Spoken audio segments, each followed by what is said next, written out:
우리는 지난주까지 해서 빌립보서를 마쳤습니다. 바울은 로마 감옥에 2년 동안 갇혀 있으면서 4권의 편지를 썼다고 말씀드렸습니다. 그래서 에베소서, 골로새서, 빌레몬서, 빌립보서 이렇게 4권의 편지를 썼는데, 그래서 우리가 이제 차례대로 살펴보면서 은혜를 나눴고, 지난주까지 빌립보서를 이제 마침으로 해서 이 바울이 옥중에서 쓴 이 4권의 편지를 다 살펴보면서 은혜와 진리를 나눴습니다. 오늘부터는 이제 바울 서신의 나머지 서신들인 디모데전서, 디모데후서, 디도서를 차례대로 살펴보면서 은혜와 진리를 나누려고 합니다. 바울은 2년 동안 로마 감옥에 갇혀 있다가 결국 죄가 없으므로 이제 석방된 거죠.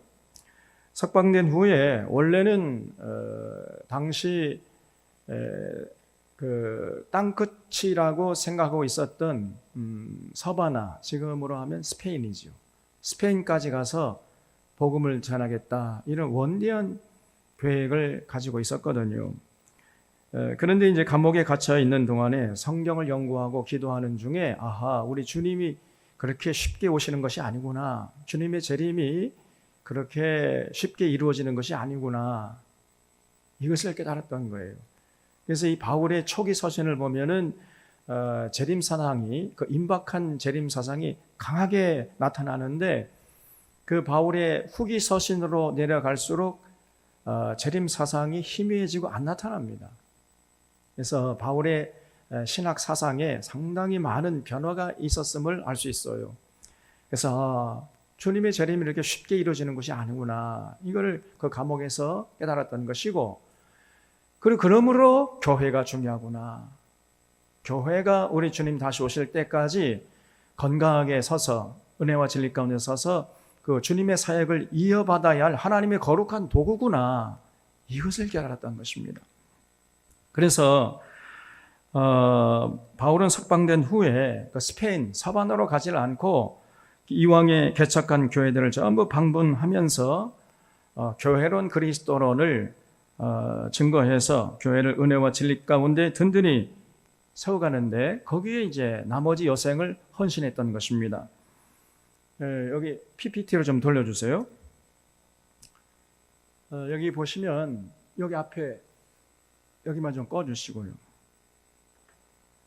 이 바울이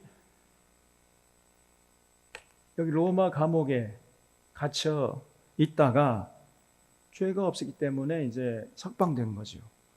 그래서 원래는 이 스페인 이쪽으로 서쪽으로 땅끝이었던 서쪽으로 갔어야 되는데, 계획을 변경해서 이 로마에서 석방되자마자 뒤로 돌아서서 그레테 섬으로 왔습니다. 그래서 거기서 이제 교회론 그리스도를 증거하고, 그리고 떠나기 전에 디도를 그레테 교회의 목회자로 남겨두고 떠난 거예요.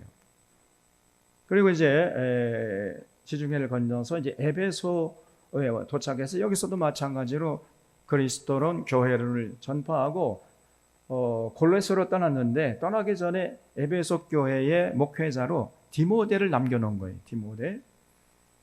그래서 에베소에서 이제 골로새, 그리고 여기 히에라폴리스, 라오디게아, 이 3개의 도시가 이렇게 오종종 모여 있거든요. 그래서 이 도시들을 전부 다니면서 교회론 그리스도를 전파하고 또 드로아로 가는 겁니다. 드로아에서 그날 아마 여름이었던 것 같아요. 그래서 가보이 집에 들려가지고 외투를 가보이 집에 맡기고 여기 사모트라케를 거쳐서 이 빌립보로 간 거예요. 빌립보에 도착했을 때 여기서도 마찬가지로 교회론 그리스도를 전파하다가 이제 에베소에 남겨둔 디모데에게 편지를 쓴 것이, 그것이 디모데 전서입니다. 그리고 빌립보에서 이제 또 데살로니가로 넘어가서 역시 교회론 그리스도를 전파하다가 그레테에 남겨놓은 디도에게 편지를 쓴 것이 디도서예요. 디도서. 그리고 또 이제 데살로니가에서 또 베레와 그리고 아테네, 그리고 고린도를 거쳐서 니코볼리라는 곳에 도착해서 복음을 전하다가 로마 군인들에게 다시 붙잡혔던 거예요. 그래서 그 로마 군인들에 의해서 로마로 호송이 되었습니다. 죄수의 몸으로 호송되어서 로마 감옥에 다시 한번 붙잡혔어요. 두 번째 감옥에 갇힌 거죠. 그런데 그 두 번째 감옥은 한 번 들어가면 도저히 살아날 수 없는 악명 높은 마메틴 감옥이었습니다. 저도 거기 가봤는데 지하 감옥이었지요. 거기 한 번 들어가면 살아나올 수가 없는 것입니다. 그래서 거기 창문 하나만 딱 지하 감옥에 뚫려 있는데 그 창문으로 보면은 자기가 이제 끌려가서 형장의 이슬로 사라질 그 길만 조금 이렇게 보일 정도로 무시무시한 감옥이었어요. 그래서 결국은 여기서 자기가 이제 살 날이 얼마 남지 않았다 생각하고 마지막 사랑하는 디모데에게, 에베소에서 목회하고 있던 디모데에게 편지를 쓴 것이 디모데 후서입니다. 그리고 나서 얼마 후에 결국은 바울은 로마의 네로 황제 시대에 참수형을 당해서 순교를 하고 만 거예요. 이렇게 바울의 일생이 끝났던 것입니다. 자, 그래서 바울의 4차 전도 여정을 통해서 이제 3권의 서신서, 3권의 편지가 쓰여졌던 거예요. 다시 저로 좀 돌려주시기 바랍니다. 이렇게 바울이 이제 4차 전도 여행 동안에 디모데전서, 디모데후서, 디도서 3권의 편지를 썼는데 이 서신들은 교회라는 공동체에게 보낸 서신이 아니고 디도와 디모데라는 개인에게 보낸 개인 서신입니다. 그러나 이제 이 개인 서신이 사실은 뭐 어떤 사람이 저에게 보낸 개인 서신이 나중에 성경이 되어버린 거예요. 그런 것이 똑같잖아요. 그래서 이 개인에게 보낸 이 편지가 후에 성경이 된 것은 오고 오는 모든 시대에 모인 교인들에게 필요한 하나님의 뜻과 하나님의 음성이 거기에 담겨 있기 때문이었어요.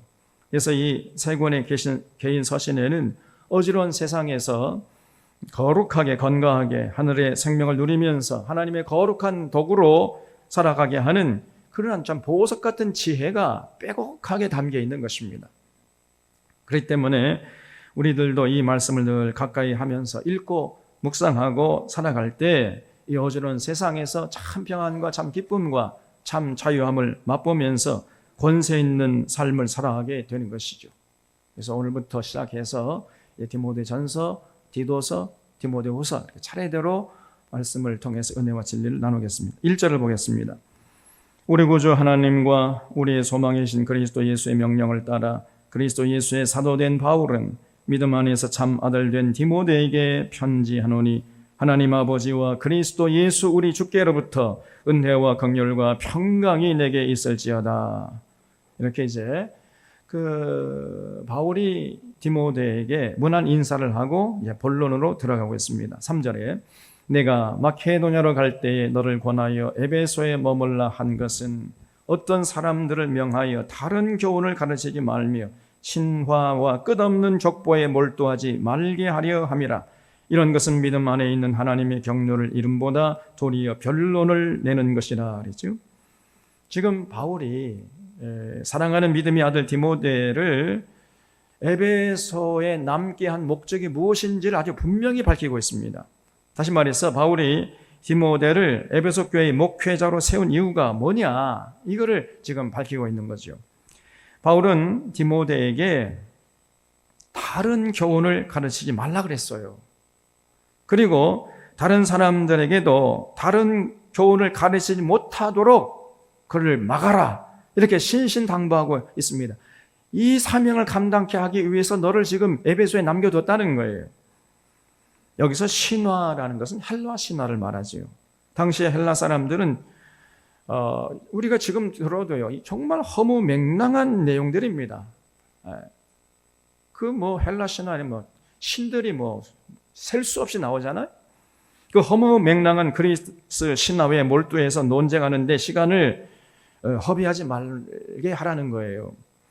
그리고 또 유대인들은 끝없이 족보를 자랑하고 거기에 매달리면서 서로 논쟁을 했던 것입니다.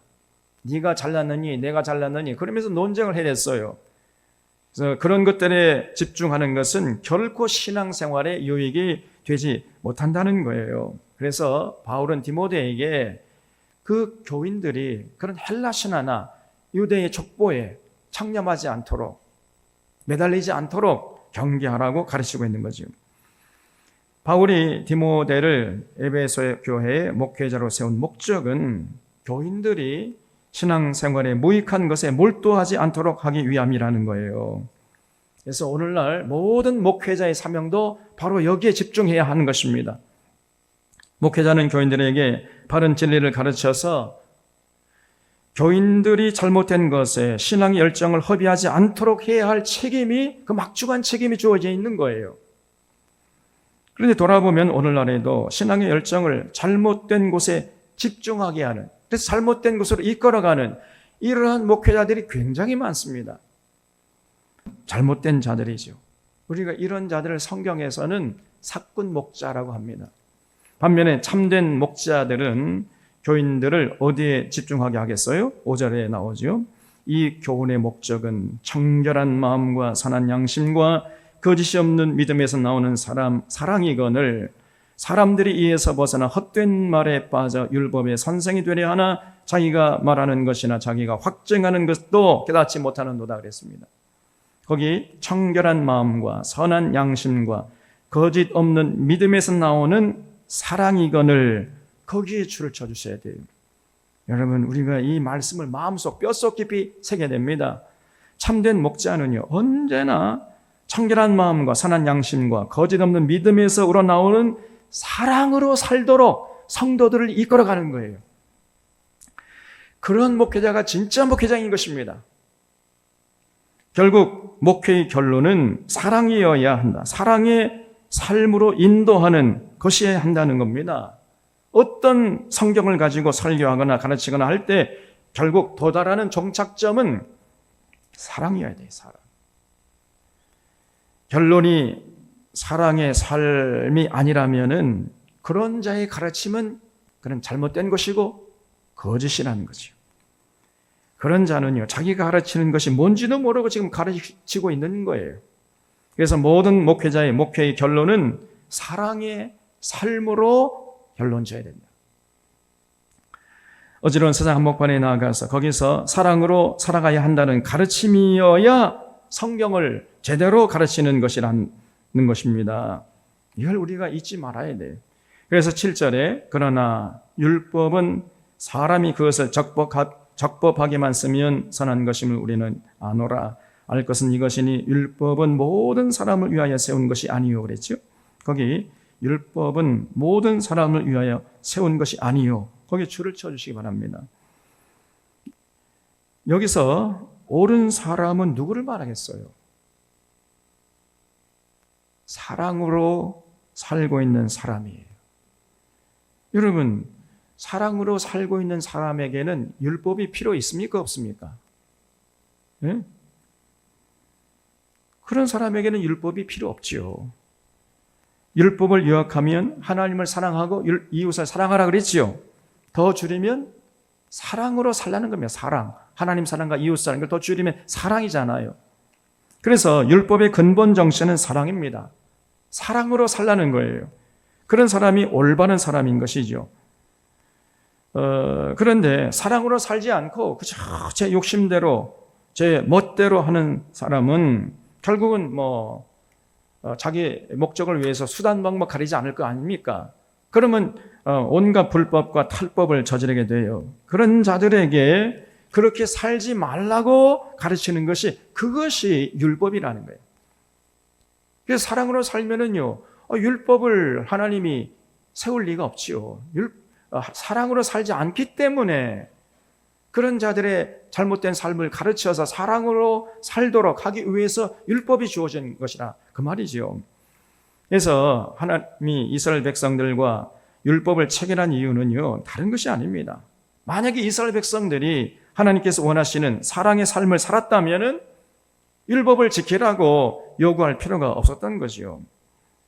사랑은 율법의 완성이라 그랬잖아요. 사랑으로 사는 사람은 이미 율법의 요구를, 율법의 정신을 지금 다 수용하고 지키고 있는 거 아닙니까? 그렇기 때문에 그 사랑으로 사는 사람에게는요, 율법이 필요 없는 것이죠. 또 다른 율법 지키라 할 필요가 없는 거란 말입니다.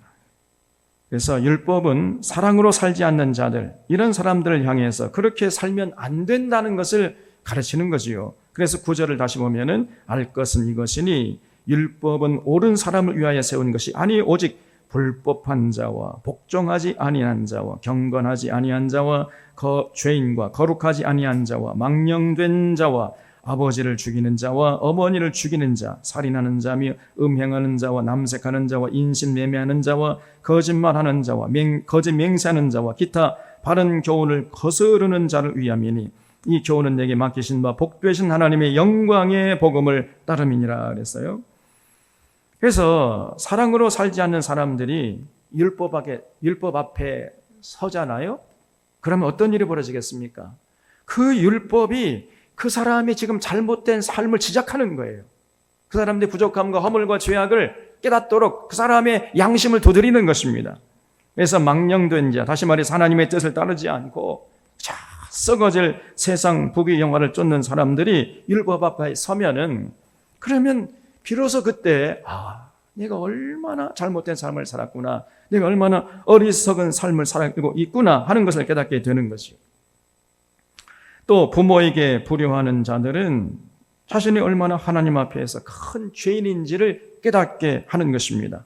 또 이웃을 미워하고 증오하면서 심지어 살인하는 자는 그 사람이 율법 앞에 서잖아요. 그러면은 자신의 부족함을 철저히 자신의 죄를 깨닫고 회개하게 해주는 것이죠. 또 성적으로 타락하고 돈을 위해서 사람까지 팔아먹을 정도로 돈에 미친 자들은 그저 돈이라면은 수단 방법 가리지 않고 거짓말하고 사기치고 도둑질하고 강도질하고 살았던 자들이 그 율법에 서잖아요. 그러면은 내가 진짜 죽을 놈이구나, 그걸 깨닫게 되면서 가슴을 치게 된다는 거예요. 또 잘못된 사상을 가지고 하나님을 대적하면서 죽음의 길로 달려가던 자들은 자신의 잘못된 사상을 버리게 하고 바른 교훈을 따르게 하는 것입니다. 이것이 율법의 역할이라는 거예요. 그래서 이렇게 옳지 못한 사람들이 율법 앞에 서게 되면 진실로 자신들의 삶을 회개하게 되고 이제 하나님의 뜻대로 서로 사랑하면서 살아가는 이러한 참 복된 인생으로 거듭나게 된다는 거지요. 제가 이번 주보에 썼습니다마는 지난주에 코로나로 인해서 중단되었던 성경 강좌를 이제 한 주 동안 실시했잖아요. 창세기부터 말라기까지 구약 성경 전체를 다 했습니다. 3년 만에 다시 하려니까 내가 이거 괜히 하자고 그랬나? 이거 젠장. 하려니까 3년 동안 안 하다가 하려니까 엄두가 나질 않아요. 그래서 그 성경 강좌 시작하기 전에 한 주 정도 그동안에 성경 강좌했던 그 강의 자료들을 다시 다 새롭게 정리하다 보니까 그동안 이 엄청난 분량을 어떻게 한 주에 다 소화를 했지? 제가 그냥 스스로 놀라움을 금치 못했어요. 여러분 정말 우리가 5일 동안 다뤘던 내용은 엄청난 분량입니다. 이게 몸은 피곤하고 저의 목은 부어올랐지만은 그러나 마음만큼은 날아갈 듯한 참 평안과 기쁨을 맛보고 누렸습니다. 그래서 이 자리를 빌어서 참여하신 우리 교우들이 감사드리고 또 한 주간 동안 주방에서 정성을 다해서 식사 준비, 간식 준비를 해주신 성경 강좌 팀과 그리고 방송팀에게 진심으로 감사를 드리고 여호와 하나님께 모든 영광을 올려드립니다. 자, 그렇다면 우리가 도대체 왜 이렇게 애를 써서 성경 강좌를 하는 거냔 말이에요. 도대체 그 궁극적인 목적이 뭐냐? 여러분, 우리가 이것을 놓치지 말아야 돼요. 그저 단지 성경의 지식을 머리에 쌓기 위함이 아닙니다. 제가 이번 성경 강좌를 시작하면서 말씀드렸는데, 첫째는 성경을 통전적으로 볼 수 있는 안목을 키우자는 거지요. 그래야 생명길과 사망길에서 우리가 올바른 선택을 할 수 있기 때문이지요. 두 번째는 성경을 통해서 계시하시는 하나님을 인격적으로 만나기 위함이었습니다. 구약 성경을 통해서 계시하시는 여호와 하나님은 우리가 창세기부터 말라기까지 전부 다 살펴본 결과 그 결론이 뭐예요? 사랑이셨어요. 사랑. 이스라엘 백성들에게 끊임없이 사랑을 베풀었는데, 그런데 이스라엘 백성들은 그 사랑을 받아놓고도요 전혀 받아본 적이 없다는 거예요. 그래서 구약 성경의 마지막 책인 말라기에서 하나님이 도저히 이대로는 관계를 유지할 수가 없겠다 생각해 찾아가가지고 딱 한마디 했어요. 우리가 헤어지는 마당에 또 딱 이 한 가지만 확인하자. 그게 뭐냐? 그래도 내가 너희들 사랑한 것만큼은 확실하지 않느냐? 그랬더니 이스라엘 백성들이 하나님을 사랑했다고요? 어떻게 사랑했나이까? 이렇게 눈을 시퍼렇게 뜨고 달려들어요. 하나님이 이스라엘 백성들을 출애굽시켜서 미디안 광야 40년 동안 훈련시키고 가나안 땅에 정착해가지고 또 어떻게든지 간에 복을 주려고 하지 않았습니까? 그러다 안 되니까 사사를 보내기도 하고 왕을 세워보기도 하고 왕조를 바꿔보기도 하고, 그래도 안 되니까 이제 예언자를 보내기도 하고, 그래도 안 되니까 바벨론 포로로 잡혀가게 해서 70년 동안 특별 훈련을 시켜보기도 하고, 이렇게 혼신의 힘을 다해서 자신들을 어떻게 하든지 간에 참 생명길로 복된 길로 이끌어 가려는 그런 시도를 하나님이 하셨잖아요. 이 모든 시도가 하나님의 사랑에서 비롯된 것인데, 그 천년의 사랑을 받았으면서도 이 이스라엘 백성들은요, 하나님이 우리를 사랑했다고요? 어떻게 사랑했습니까? 이렇게 따지는 거예요. 다시 말하면 이스라엘 백성들은요, 사랑을 충만히 받았음에도 불구하고 전혀 깨닫지 못하는 불감증 환자였던 거예요. 출애굽기부터 시작해가지고 말라기 시대까지 따지면은, 시간적으로 따지면 약 1000년의 시간이거든요. 그 1000년의 사랑을 받고서도 전혀 하나님의 사랑을 받은 적이 없다는 거예요. 받아본 적이 없다는 것입니다. 그러니까 이런 이스라엘 백성들의 반응을 보면서 우리 하나님이 절망하신 거예요.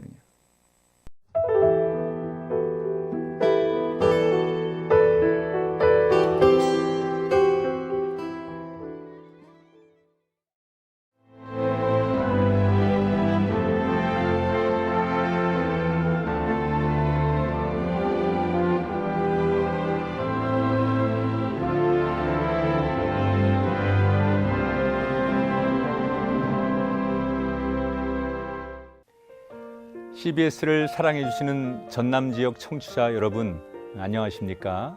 CBS 재단 이사장 꿈의 교회 김학중 목사입니다.